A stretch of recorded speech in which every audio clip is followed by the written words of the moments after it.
Thank you so much. Um, all right, everybody, all 100 and some odd of you, welcome to our evening virtual event that we wanted to do for you this at the holiday season here. We are so excited to be able to do this province-wide. And we're just thrilled that that so many of you could make it tonight. So thanks so much for giving us your time, and we're just thrilled you're here. Yay! So my name is Yasmin, and I'm the Regional Volunteer Engagement Coordinator for the Island region, and I will be guiding you through this evening's proceedings. But there were lots of folks that that contributed to this evening, and I'll introduce them in a moment. First, I wanted to begin with a land acknowledgement. So I am coming to you today, myself personally, from the unceded traditional territory of the Saanich people and the Lekwungen peoples of the Songhees and Esquimalt nations, whose historical relationships to the land continue today. I also want to acknowledge that we are province-wide, and the floods that many of you are being affected by, and their disproportionate effect on Indigenous people. I was wondering if we could use the chat. Does everyone know how to do that? There's a little button at the bottom of your screen that says chat. So if you can, and if you're interested to do this, and you know what territories you are coming to us from in your location, can you pop that in the chat? And we'd love to see where everyone is joining us from.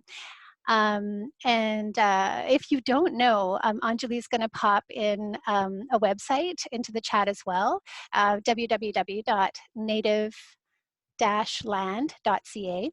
And that is a wonderful website to have a look at if you aren't sure where exactly and whose territories you are living in and working in and playing in.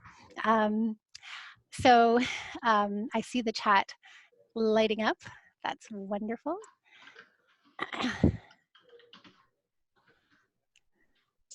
Oh, that's so fantastic. Thanks so much, everyone, for sharing. One of the calls to action is to learn a little bit more about the Indigenous people that surround us and that we live among here in BC. So the more that you can find out, the better it will be, and that's a wonderful step that you can take towards reconciliation. So thank you for that. And thanks so much for putting these up in the chat. Anyone who wishes to feel welcome to continue to scroll through there. So the next thing that I wanted to do is, I've somehow drawn on this slide too, to introduce the rest of our team. So we have Michelle Rogers joining us today. She is my amazing boss, and I don't know how that is happening. We're getting little green lines all over the screen. Oh, there we go. Yay. The fun with technology. Michelle is the Senior Manager of Volunteer Resources, and she'll be speaking with you tonight, and actually very shortly. And next we have the very hardworking at the moment, Kevin Nowotnik, who is the Regional Volunteer Engagement Coordinator for the Lower Mainland Fraser Valley, and who's been doing amazing, amazing work with our flood support at the moment. And also we have Anjali Bedi, who is meeting support and our amazing guru of all things technological. If we're having trouble with anything, we ask Anjali and she figures it out for us. And also Anjali's been working pretty hard with our flood support and is covering our northern region, as we just, as of the end of November, lost a team member who had been the regional volunteer engagement coordinator for the North. So thank you, Anjali, for that coverage, and to the whole team for this event that we are putting on tonight. It takes a village to do that, and I couldn't have done it without this amazing team. For meeting etiquette, we're going to be using the chat as much as we can. And the host has, I think, muted everyone. So there will be portions of time where we get a chance to unmute you, and we can have some talk. But for the time being, and while our speakers are speaking, we will probably have everyone muted, and then you'll be able to use the chat for questions if you have them. We do have an amazing lineup of speakers this evening. I'll be introducing them in more depth as they begin. We have Louise Lathy, our outreach specialist from with violence prevention, and we also have Yating Chang from our SPCA Kamloops branch, and we also have Keegan Hollifriend, who is joining us from Kelowna and is a regional humane educator. So they'll all be speaking to you this evening for a brief stint, but first we will have Craig speak to us, and then we will, Craig Daniel, our CEO, and then we'll play a game of Human Bingo, and we have some updates to share with you from our department, and then finally, we have a surprise, which I can't wait to share with you later this evening. So with that, I would love to pass it over to Michelle, who will introduce Craig for us. Jasmine, can everybody hear me okay? Am I coming through loud and clear? Yeah, awesome, perfect. You bet. Good evening, everyone. I just want to start off by warmly thanking Yasmin for all the work that she's put into planning this event. I'm very thankful for her enthusiasm and planning skills to pull this together for us. Our team had to pivot a couple weeks ago because of the flooding, and very thankful that we could depend on Yasmin to pull this together and create a platform for our volunteers to come together, to connect, to have a sense of community, and to just celebrate all that you do throughout the year. So I'm really thankful for that. I know 2021 has been a bit of a difficult year, and I'm really looking forward this evening of just celebration and gratitude and recognition to our hardworking volunteer team. I have the honor of introducing you to our CEO, Craig Daniel, and I'm sure most of you know him. But Craig does share my vision with me of ensuring that we're recognizing the time and the talents that our volunteers extend to us every single day. So thank you for all that you do. And without further ado, I will hand it over to Craig to kick off our evening of celebration and gratitude. Great. Thanks so much, Michelle. And good evening, everyone. And it's great to see over 130 individuals, volunteers from across the province attending tonight. So thanks so much for giving of your time, your talent to this amazing organization. And I see from the chat that we have such strong representation from all across the province this evening. Some of you have been with the organization a long time, some of you even longer than myself. I'm going on to my 19th year in the organization, and I do love the work that we do, and I always feel so blessed to work in partnership with the amazing staff and volunteers that we have in this organization. And one of the things I'm particularly mindful of is that whilst we're an animal organization, an animal welfare organization, it really is the people that help to set the organization apart from others. And we really are blessed to have some incredible individuals who give of their time so generously. And so thank you again for taking the time this evening. So I won't speak for too long, but I thought what I would do, given the fact that we've got some amazing speakers this evening, I thought I'd just share a few things with you about some of the work that is going on in the organization. So obviously right now it's, we seem to be going from one challenge in emergency response to the next. And as you can imagine, it is an incredibly busy time at the moment for the society as we ramp up our efforts in the area of our emergency response. The over the course of the last decade and more, we've developed a fair amount of expertise and understanding of our role and our need in the area of wildfire response. And again, over the course of this past summer, we did a lot of wildfire response work. But I have to be honest in the fact that I don't think we quite were preparing for the notion of the extreme flooding events that we've seen across the province. And so we really, as an organization, don't have a swift water response capability at this time. It's certainly something I think for us to look at.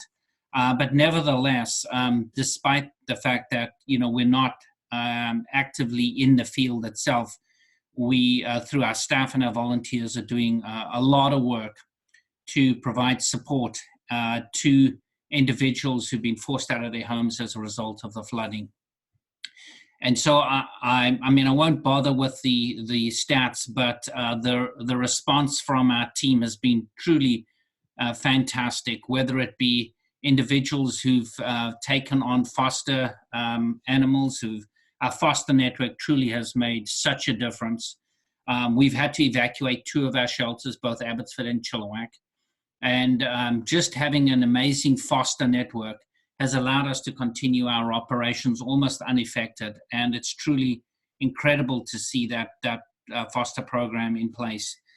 We've also, through our staff and our volunteers, have been at the various ESS centers handing out food, supplies, equipment to those in need. And we certainly anticipate that over the course of the coming weeks and months, our response in this area is going to have to ramp up as we look to provide support to individuals who might need some extra support during this very difficult time, whether it's with food or equipment, dog crates, leashes, or with respect to some veterinary care that individuals might need for their animals. It is obviously an evolving situation with respect particularly to livestock. And I just want to, again, thank you again for your amazing support in helping us get through this particular time. Whilst we think about our foster program, I wanted to let you know as well that obviously with the pandemic, we've been restricted in terms of the number of individuals that we can have at our facilities across the province. But that really hasn't impacted our ability to take animals in. And it's been amazing to see that even with some of the challenges we've had, our adoption programs have just continued to roll out. And it's incredible to see that thousands and thousands of animals have found new forever homes. And again, that's been in large part to the amazing foster network that we've been able to develop over the course of the last number of years. So thank you so much for making that happen. Another area that we've had such strong support from volunteers on and is a program that we feel very strongly about is our food bank program.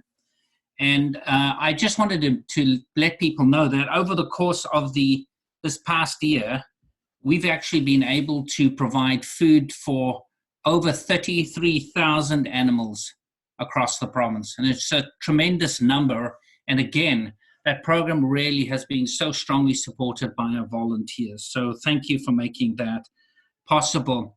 Louise is going to chat to you a little bit about a new violence prevention program. I'm really excited to listen to Louise too. But I can let you know that in terms of emergency boarding, we've done over 600 emergency boards this past year. And it's a program that I'm particularly proud of. And I believe that need will continue to grow. And it's great that the organization can help support this much needed program moving forward. A couple of other things I thought I'd mention.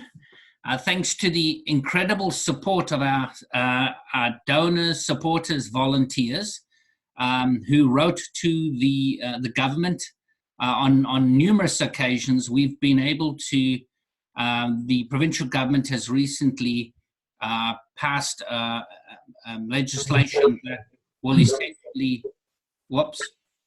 So what will happen is the government is essentially banning mink farming in the province. It's going to take a couple of years to work its way through the system. That's a really positive step forward. The government did base the decision largely on health-related reasons, but I think there's no doubt as well that from an animal welfare perspective, with such a strong support from British Columbians who wanted to see an end to mink farming, that was great to see that level of support make such a difference. So thank you for the work that you've done in trying to persuade your MLAs and government to make that change, because truly your voice does really matter throughout the course of our animal welfare journey. The final thing that I think I'll mention is that we continue to provide services through our veterinary hospitals. And this is an area where we definitely see growing need in the organization.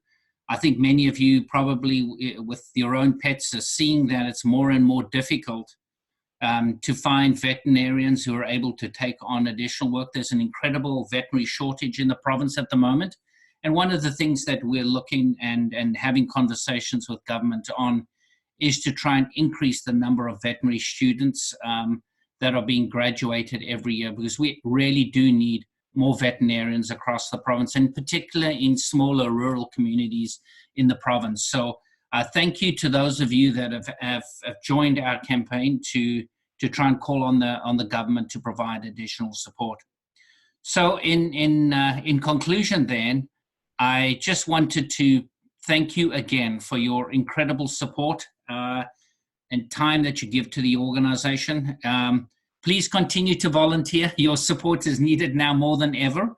And I have to say that in a time where there is such uncertainty around the work that we do, the pandemic continues to be challenging for all of us. We continue to need to rely on the support of volunteers, especially as we grow new programming in the organization. So thanks again for your time. And Yasmin, I'll turn it back to you. Thank you so much for taking some time to be here this evening, Craig, and for caring so much about our organization that you wanted to share all of those details with our volunteers. It really means a lot, and we're grateful that you're here. Thank you so much. And as Anjali was so kind to put up into the chat, just a reminder that we will have a question period after all of our speakers are done. So if you can hold questions until then, that would be amazing. And if you can't, that's okay, and we'll make that work.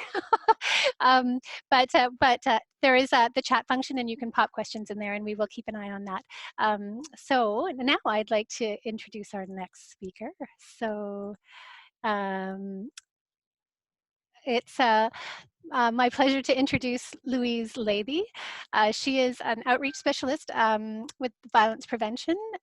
She has an undergraduate degree in law enforcement studies from the Justice Institute of BC, and she also holds certificates in emergency medical response and investigations. She has worked for the BC SPCA for 8.5 years in varying roles, including cruelty investigations, animal care, and most recently violence prevention work. Louise has taught and presented at conferences over the years on the violence link, which is the relationship between animal cruelty and human violence, and it's the main focus of her work today. So please welcome Louise. Thank you so much. Okay, the picture of me is gone, thank goodness, because it was me in a toque looking sweaty because I was just on a hike. I didn't realize how terrible that photo was close up. I thought you looked tremendous in it. Thank you.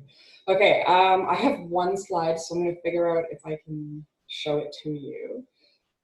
So let me know. Can you see it?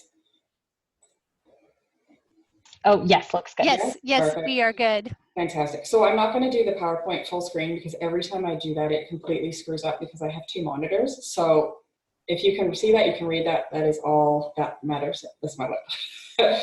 So I will and we'll move right on. So thank you, Yasmin. Thank you so much for having me. I'm really excited to be here. My name is Louise Lathy, and as mentioned, I've been with the organization for about 8.5 years, and I currently work in the Prevention and Enforcement Department in Outreach Services. And I'm speaking to you on the traditional, ancestral, and unceded territory of the Coquitlam First Nation, as I'm currently working from home in the city of Coquitlam. So I've done a lot of work and a lot of research around violence prevention and the violence link, which is the correlation between animal abuse and human abuse, and specifically domestic violence. So this graphic that is up here, I love it because it's a really clear picture of what the violence link is, and that animal abuse essentially just scratches the surface of individuals' violent behavior. So it doesn't just stop with the animals, it's all connected to different types of abuse. So pre-COVID, if anyone can remember that far back, late 2019, I presented to domestic violence units from many different policing agencies across the province at their annual training. And the purpose of this presentation was to explain how the BC SPCA could potentially reduce a specific barrier for women or other survivors who were wanting to leave abusive relationships. And as studies show, approximately 55% or more women delay leaving their abusers because they couldn't bring their pets with them. These women or survivors knew that if they left their pets behind, they would likely be harmed or even killed. So I spoke about creating a very specific type of foster network, which would be specifically for animals of survivors leaving an abusive relationship. And everyone that was in that room said this was long overdue, much needed, and they were in full support. So that was really exciting. And this led to the creation of the BC SPCA's Violence Prevention Foster Program, which myself and colleagues and subject matter experts have spent the last 1.5 years designing and writing policies and training for.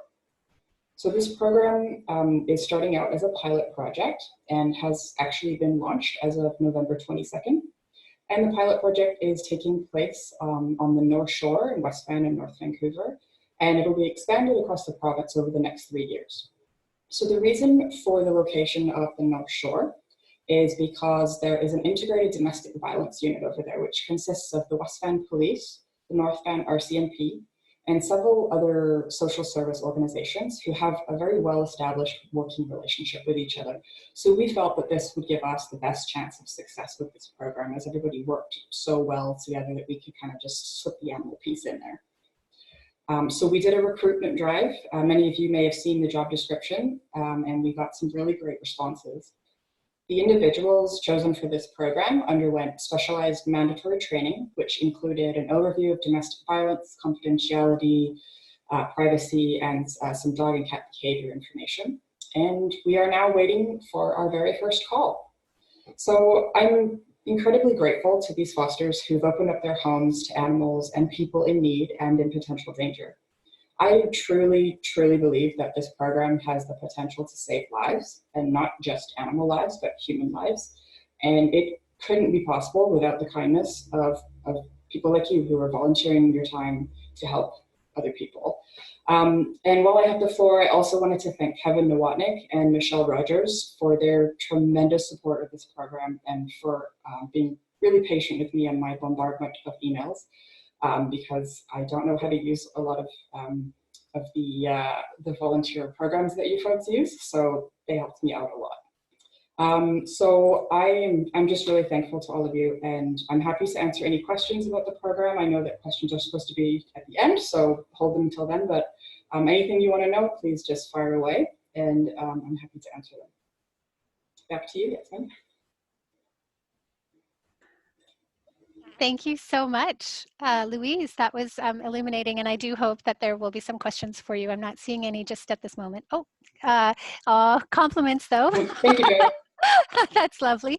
And as we're moving on through our speakers, again, I want to thank you so much for spending some time with us this evening and letting folks know a little bit about this program. That was one of the sort of reasons why we wanted to have a range of speakers, just to give volunteers a bit of a sense of the breadth and scope of what's possible to do with the BC SPCA as well. So this new program, it's so exciting, and I'm just thrilled that you were able to get it off the ground. So thanks for all your work with that, and for just and for having a passion about this. It's really important work. And with that, I would be very delighted now to share my screen again and introduce our next speaker, which is I'm so pleased to be able to introduce Yating Chang. She began, volunteers listen up, she began as a volunteer in 2005, was then subsequently hired by the Kamloops shelter in 2007 and has been there since. She's an ACA2 now and also their volunteer lead because she loves people and loves the HR side of her work and enjoys the variety that volunteers bring to her life. So I'm going to be helping out by advancing Yating's slides. So, Yating, I'm going to let you take it from here. Please welcome Yating. Thank you, Yasmin, and thank you for helping me with the PowerPoint slideshow. Thank you. You are very welcome. Well, good evening, everyone. My name is Yating. Thank you for having me tonight. In the next 10 minutes, I will provide some recaps on what happened in summer 2021. Next slide. For people that are not familiar with the areas of our Kamloops shelter serves, our branch covers Kamloops City, Thompson-Nicola Regional District, which you can see the green line in the map, and many indigenous lands. As you can see from the map, we were surrounded by a lot of wildfires in July and August. There were 266 active fires and 29 evacuation orders in our area. The picture on the right is actually a fire in Kamloops, and the resident had to leave their house for a couple of days, including some of our staff and volunteers. Next slide. The weather was hot and dry, and the air quality was not pleasant for a solid 2 months. Our shelter is located by the airport, so we saw the firefighting aircraft and helicopters from dawn to dusk.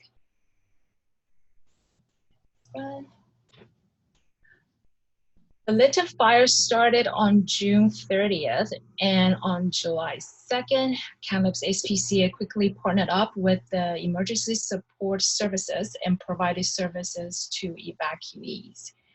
The ESS was set up at MacArthur Island Sport and Event Center. One of our volunteers, Jennifer Gore, who has lots of experience in responding disaster, came forward and guided us through this process. She even offered to be the main emergency contact overnight so the staff could have a better sleep at night. Jennifer described many of the people we met were scared, stressed, tired, angry, and grieving. Some had lost everything. There were lots of evacuees from various communities lining up at ESS and seeking for help from ESS and SPCA. We had our volunteers at the ESS booth almost every day from 10 a.m. to 5 p.m. and sometimes they even stayed until 9 p.m.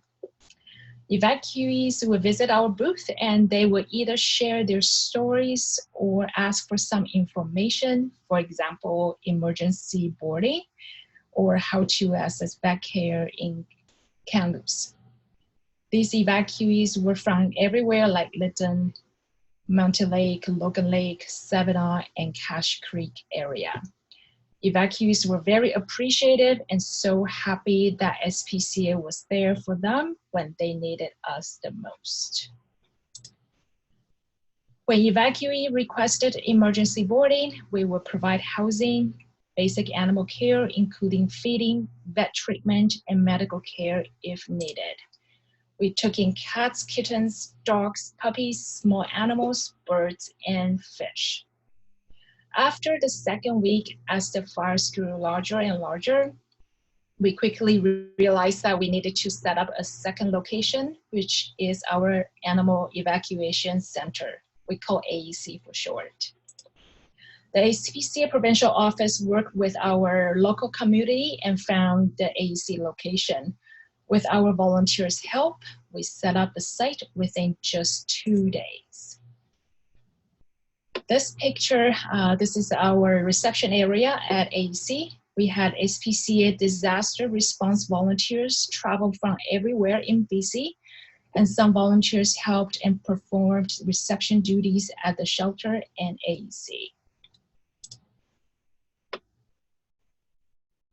Animal evacuation center mainly housed dogs. This picture shows you how the setup would be at the center.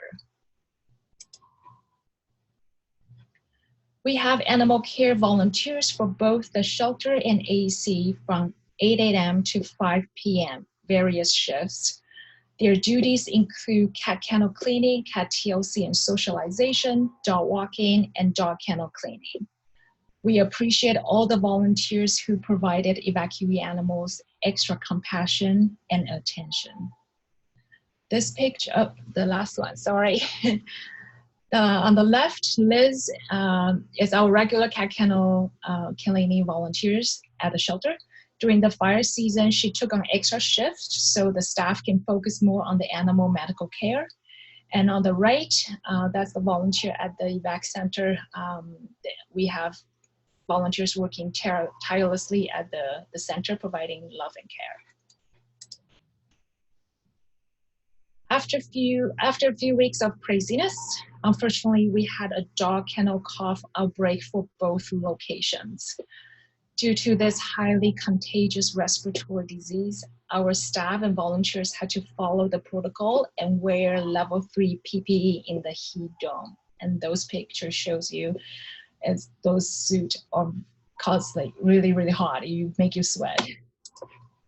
Next one.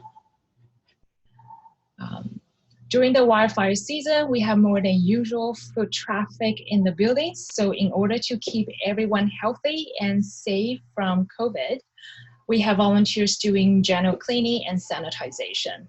We also have laundry volunteers helping with endless laundry. Because the kennel cough, we had to change animals' beddings every day, and the AEC evac center didn't have a laundry room. Our washing machine were running almost 10 hours a day nonstop, and then finally died. Our staff and volunteers soon stepped in and took dirty laundry home and washed and fold them nicely, returned them the next day or so. Our local laundry service company also offered to clean our dirty laundry at a very low price. Our Drive for Lives program is amazing. Thanks to Rachel, the staff and volunteers work together and transferred out many animals to other branches throughout the province so we can take in more emergency requests in Kamloops. In total, 172 animals came through our branch, including 64 dogs and puppies, 95 cats and kittens, 4 birds, 6 fish, and 3 rabbits. We also support other ESS and provide pet supplies to other communities like Merritt, Chase, Barrier, Ashcroft, and Lillooet. Evan was one of the volunteers who transported supplies to other locations. We were overwhelmed by the support from our sponsor like Hill Science Diet, community donors, and from our Alberta neighbors. Due to the amount of the donations we received, our community room was packed, and we reached out to one of our local pet store, Petland, and they let us to use their warehouse to store items. In the picture, that's Keely, who is one of many volunteers who donated the time to sort and organize donations, put them in a container, so it will be easier for the staff to grab and hand it out to the evacuees. In total, BC SPCA provided more than 5,400 days of free care for evacuated animals, and our dedicated volunteers at the Kamloops branch contributed more than 3,500 hours from July through October and still counting. Like what Jeff said, This wildfire season was the longest and most intense yet, and it really was a team effort. We want to thank each one of you who volunteered during the summer, whether you were in Calip's or volunteered at other locations. We couldn't do it without you. I would say one of the best part of this job is when we reunited the dogs with their owners. And I believe we have a video clip to share. Yasmin? We do, I believe. I'm going to actually stop share and hand it over to Anjali, who I think might have that for us. It's just a short video. Yes, sorry, I have so many tabs open. Thank you, Anjali. Share my screen, no worries.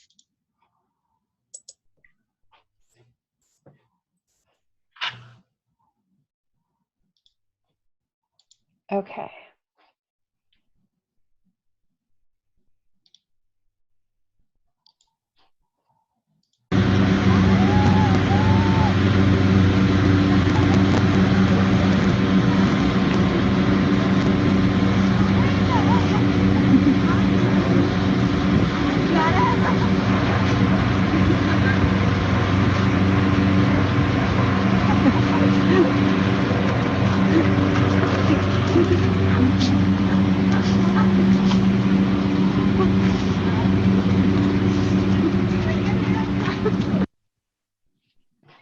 Yeah, so that was at our evac center, the AEC.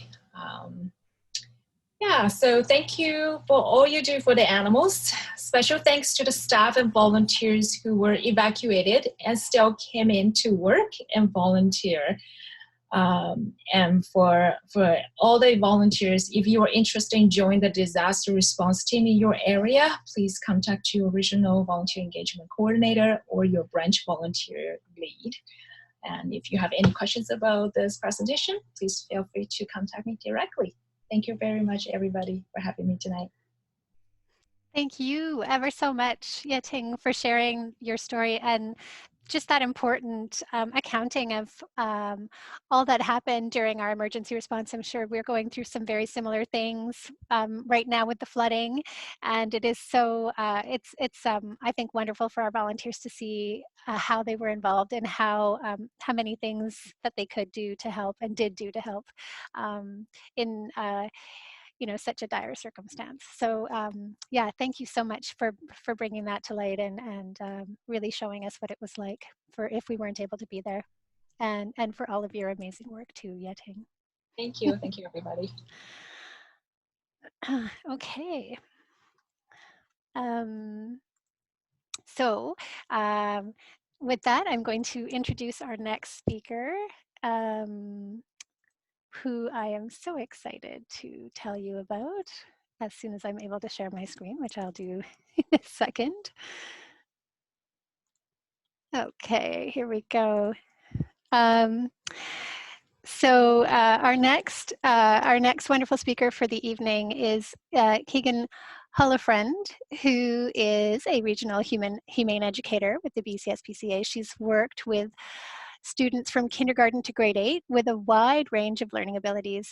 In this role, Keegan has been able to use her passion for education and animals to develop curriculum-linked units for K-12, deliver engaging workshops for students and educators, and has witnessed empathy, critical thinking, and social responsibility flowing naturally from the animal connection. Keegan is joining us today from Kelowna, along with her fabulous shoulder cat, Prin. Please welcome Keegan Hullafriend. And I'm going to stop share now and hand it over to you. Hello, thank you so much. I'm just getting my screen sharing going as well. Hopefully you were able to see an image of humane education on the screen there. Okay, yes, perfect. You are good. Thank you so much. All right, well, hello everyone. As Yasmin mentioned, thank you so much. My name is Keegan Hullafriend and my pronouns are she, her. I am so excited to talk to you all a bit about humane education and what volunteering with us looks like. Now, first of all, who is us? Who are we? Here are some of the faces and places that my other coworkers come from. So we have 7 humane educators across the province each covering their own region from Kamloops to Victoria and everywhere in between.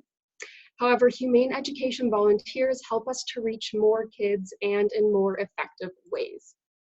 So why do we love humane education so much? It strives to instill compassion and respect for all living things. So through learning about and interacting with animals, kids can develop empathy skills and think critically about the issues that animals face. So also through the use of humane education, we can foster an awareness and appreciation of the interconnectedness of all living things and empower youth to advocate for a better world for all. So all that being said, there are a whole bunch of reasons why we get so excited about humane education. Really, I could probably stay here all night just talking to you about that. But what I think is the most exciting thing is the proactive nature of our field and our goal to create a more humane society for the future. So I've spoken about humane education broadly, but you might be wondering exactly how we go about getting that information out there. And the answer is quite a few different ways. So we're currently running some wonderful virtual programs, and we're hoping to be doing some in-person programs again soon. Our school presentations are mostly being run by our humane educators at the moment, and we have programs from kindergarten through to grade 12, from topics about kindness for the younger guys all the way up to social justice. We also have our one-day workshops. So we've run a ton of new virtual workshops these past couple of years, from topics around general pet care to popular careers, as well as a recent Tales from the Stable workshop that I'll tell you a little bit more about later on. It's all about horses. We also have our spring break and summer break camps, which I hope you've heard about before as these educational week-long camps we've been running for over 25 years. These camps started in the Lower Mainland and grew to 24 locations across BC. However, again, for the last couple of years, we have been running these camps virtually in response to COVID.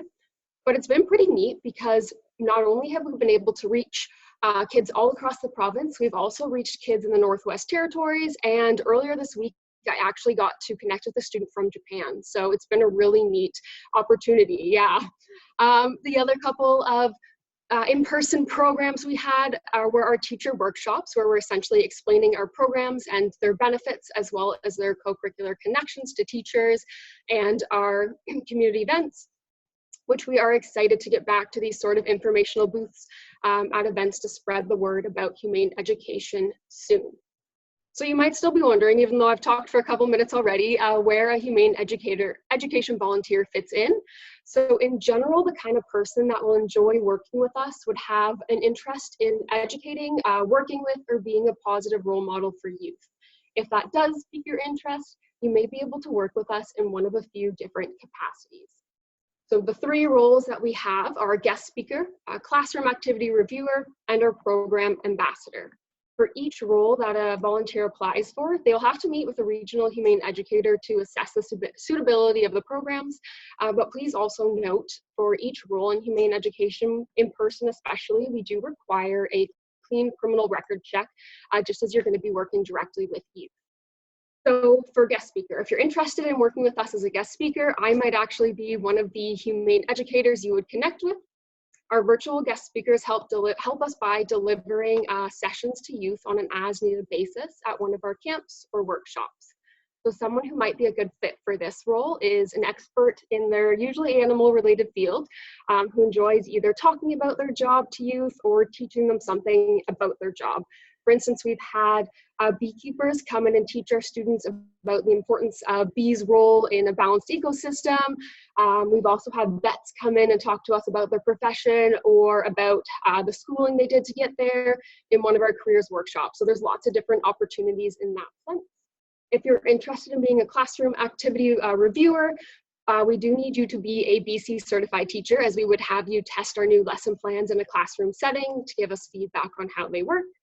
And then we have our program ambassadors. So these individuals would help us by sharing our programs within their communities. So they might be a teacher or just an involved community member. And we'll be providing them with materials such as kids club brochures, presentation brochures, camp posters, bark magazines, everything that we can so that you could distribute the materials within your community for us.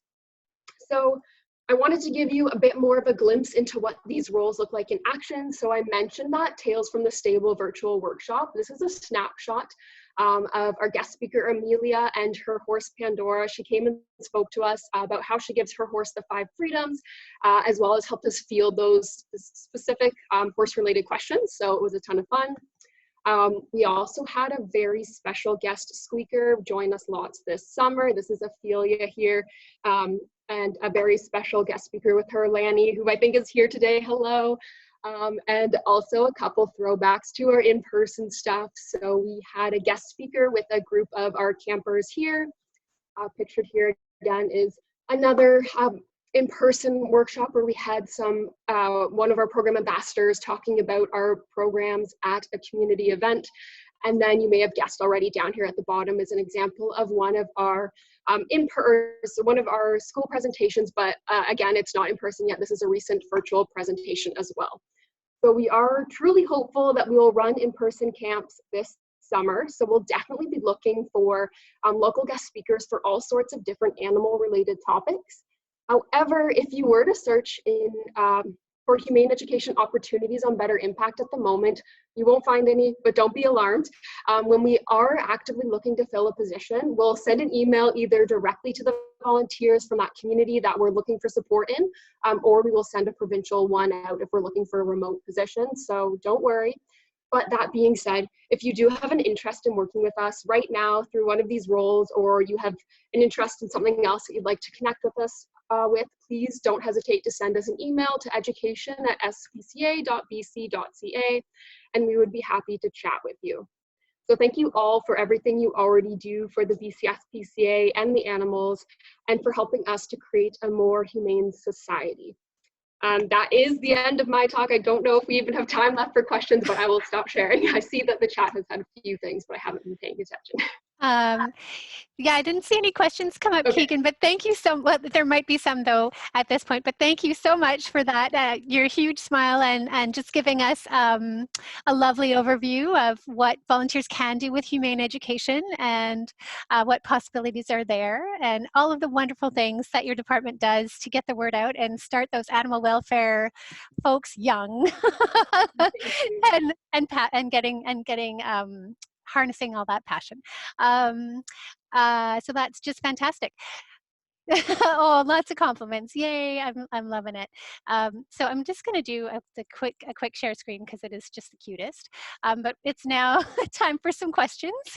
If anyone is ready and able to ask some questions of our 4 speakers, please pop them into the chat. I do see the chat lighting up. However, I can't seem to see it. Why can't I see it? I also wanted to note that Nancy's iPad, you've had your hand up for a little while. Did you have a question that you wanted to ask? I don't know your last name, but it's Nancy's iPad. No, it's okay. Oh, okay. Why. Oh, okay. It happens to us. You raised your hand by accident. I was saying hi. Yeah, it's like when kids in classrooms are doing their hair, the teacher asks you I imagine it like that. There we go. Okay, thank you.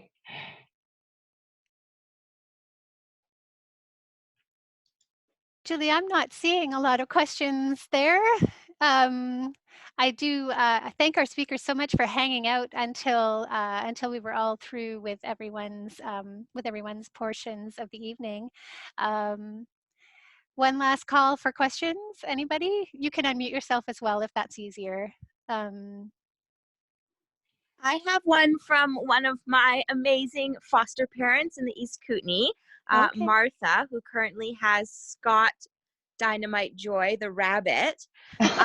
She's actually a teacher, and originally she asked if she could have a classroom pet, and we sadly said that's not allowed, but instead she just brings pictures. But anyways, to the question, where can she find the curriculum for these SPCA lessons? Is that something that she can just get from myself, the coordinator, foster coordinator, or? Yeah, so definitely all of those are available on our website. I can pull up a link and send it in the chat as well. Okay. Yeah, so it's all available there, or if she ever sent an email directly to us as well, we can give more specifics. It's all dependent on each program that we have, but they all connect to the curriculum for each grade level that the presentation is geared for. Amazing. Thank you. Perfect. Thank you. That was a great question. I do see. Oh yeah, go ahead. My name is Mario. I'm in Vancouver. I've done some volunteer works at the SPCA, and I had a chance to work at the barn. Unfortunately, my job right now takes me away from all this. I always been interested into what can we do better for getting better laws for animals, because I see time to times people totally mistreated their animals, and there's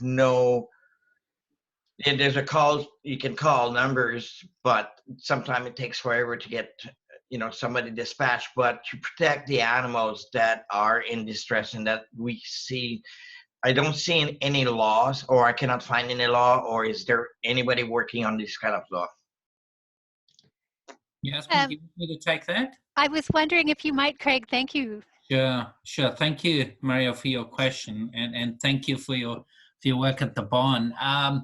So I would say there's really the two most effective ways to sort of effect sort of legislative change would be really at the local government level and also at the provincial government level. So we have, over the course of, I want to say, the last 20 years or so, seen a few amendments to our legislation that has better protected animals. But like anything, that remains a work in progress. The very best thing that people can do, and it is something that I think every citizen could actually look at doing, is really twofold. One, writing to your member of your legislative assembly for your particular riding, and really it's just conveying that as an individual you place great emphasis on the welfare of animals. I think it's important for MLAs to be aware that there is a significant body of individuals who care about protecting animals. And I mentioned the mink ban earlier on, in large part driven by public demand to end this particular area. So by all means, that's the first thing you can do, whether you send an email, or even just phone your MLA's office to do that. And you can also do that at local government level. There are some local governments that have really strong bylaws that protect animals. And some municipalities have really done some innovative things to protect animals. And so, that's another area. Write to your local council. It's not going to, it's not likely going to result in immediate change. But the more people that write and express concern about issues, the more likely it is that council will respond to public pressure. Great. Thank you so much. Appreciate it. Thanks so much, Craig, for that lovely answer. Anjali, I'm seeing a bunch more questions in the chat as well. Yeah. There's one to Keegan. But does your department accept speakers regarding other animals such as ethical elephant care? Definitely. So we don't have any programs geared around that at the moment, but if you wanted to send us an email, I'll post the email address again in the chat as well, just education@spca.bc.ca. We're always happy to chat with people that have expertise in different areas so we can create new workshops and such. That sounds like a really great opportunity. So please do send us an email if that is you, or if you know someone that might connect well. Thanks so much. So there is another question for Louise from Sierra.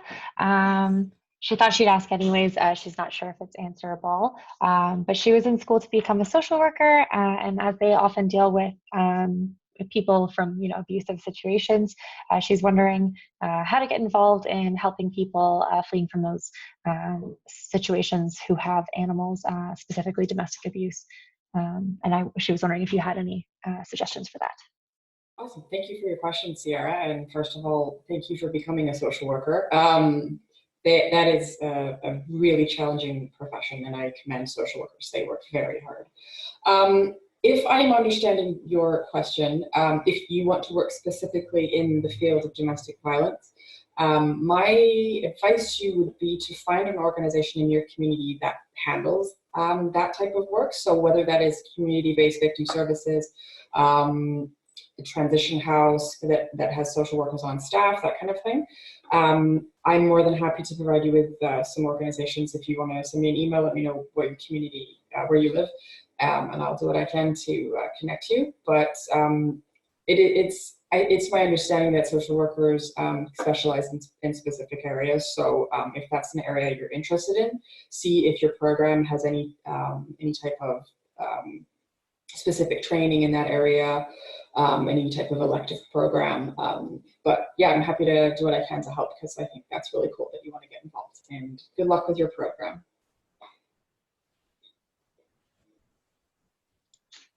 Thanks so much, Louise. That's a great answer. I think we have one more question, maybe, Anjali, or have we got them all? Yes. I'm sorry, I'm just trying to scroll. I've had a couple Okay. conversations in here. This is great. Thank you guys. Thank you everyone for posting your questions. So we have from Dawn. She was asking, how are how are you and or our government ensuring that rat poison is not being used? She's told a few strata companies of the new laws against those rat boxes, but is being ignored. So I don't know, Craig, if you have any suggestions for Dawn.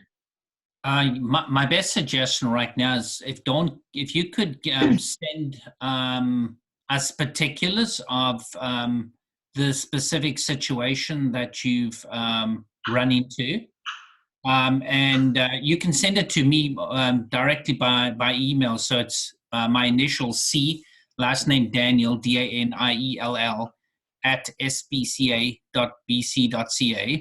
And I'll make sure that it gets onto our wildlife team, and they can they'd happily follow up with the companies. So if you want to do that, I think that's probably the best way in terms of exerting some pressure on those individuals. Amazing, thank you, Craig.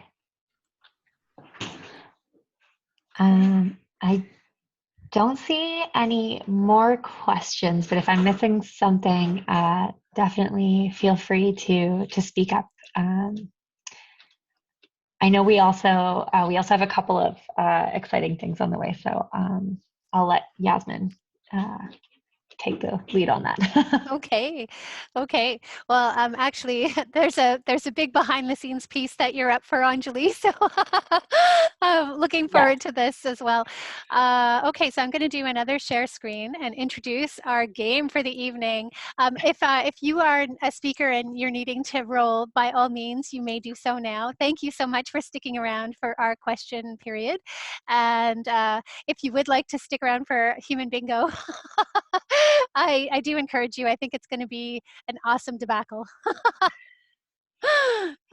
So here it is. A couple of things. There is a Human Bingo card that you can see here. While this screen is up, those of you that did get my last message today, this morning, and brought your smartphones, take a picture of the screen. Do it now. As long as at least a few folks in your team have got the photo of the screen, you should be able to manage. But yeah, so I'm going to give you a little bit of time to take a photo of this. And while I'm doing that, I'm going to explain the rules. So Anjali the Amazing is going to put you all into breakout rooms of 12 or more people. And then what we're going to, wow, we're at about 125 now. We've dropped a little bit. So that works out almost perfect, about 10 teams. So what we're going to have you do is, once you're in your breakout rooms, please begin with a round of introductions. The whole point of this really, there's a competitive element, of course, and there are prizes, but the main focus of this is for you to get a chance to hang out with a smaller group of people, meet some new folks from all over the province, and hopefully get some great conversations going. So tell folks a little bit about who you are, what you do as volunteer or staff member, and maybe how long you've been with us. and that would be great. And then dive into the board. So any one person can sign off on 2 squares, but not more than 2. And then we'll get someone on your team to track that. So once you've covered your whole board, so you've got someone's name against everything on your board, and there's 24 options there.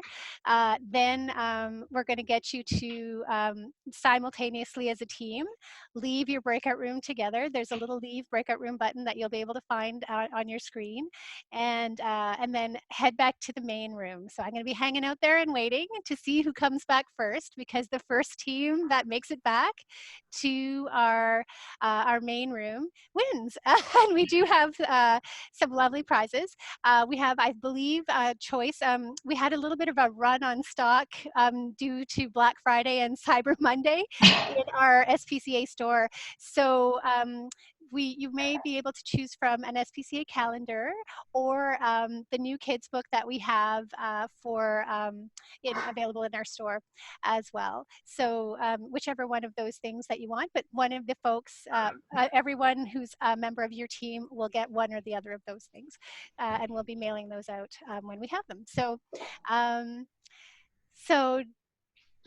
hopefully that all makes sense. Does anyone have any questions? My only suggestion is that if you are in a breakout room, try to remember the number of your breakout room so that we know who we can send the prizes to. And I see that there are a few people leaving who can't attend for the rest, and that's totally okay. So thank you all for those of you who can stay. And I'll be breaking you out into rooms shortly if there aren't any questions. Okay. Has everyone had a chance to, do you need any more time with the game board before you head off to your rooms? Everyone good? Okay. Awesome. Okay, I might have to do I it think we're ready. more manually. Okay. Okay. Okay, I'm gonna do a stop share and leave it and leave everything up to you. Thanks, Anjali. Yeah, no worries. Because I know this is a big task to organize everyone into rooms. I'm absolutely thrilled that you took this on. Thank you so much. Yeah, no worries. Happy to help. Okay. Awesome. I'm just trying to move people around so that we have staff in each room. Okay. Oh, you are a rock star. Thank you. There we go. All right. You guys can join your rooms. Okay. Do you want me to join a room? I think I will. I think I might join and then leave. Okay. I think I have to be back. I can definitely go into the room if you want, Yasmin. Okay. Okay. Yeah, I know where actually, people you are. know what? So. Oh, you know what? Maybe you can't. Let me. How about if I'll go, and then if you don't mind being the one who's waiting to see. Yeah, sure. Okay. I can do that. Is that cool? Okay. Yeah. All right. For sure. Okay. See you later. Okay. Bye.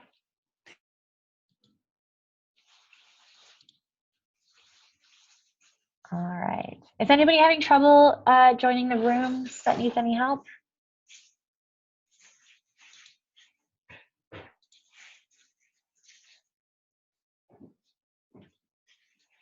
Like people are slowly progressing. Kevin, I've got you in room 1. Yeah, I didn't know if our team should actually join one. So okay, fair enough. Yeah, I've just tried to move people around a bit. Okay.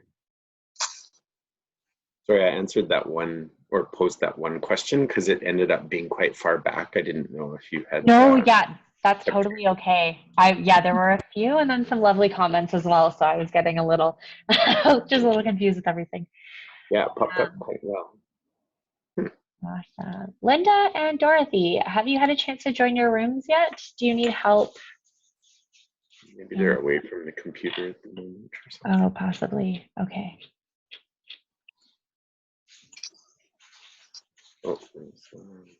Oh, okay. Thanks, Dorothy. Thanks, Joanne.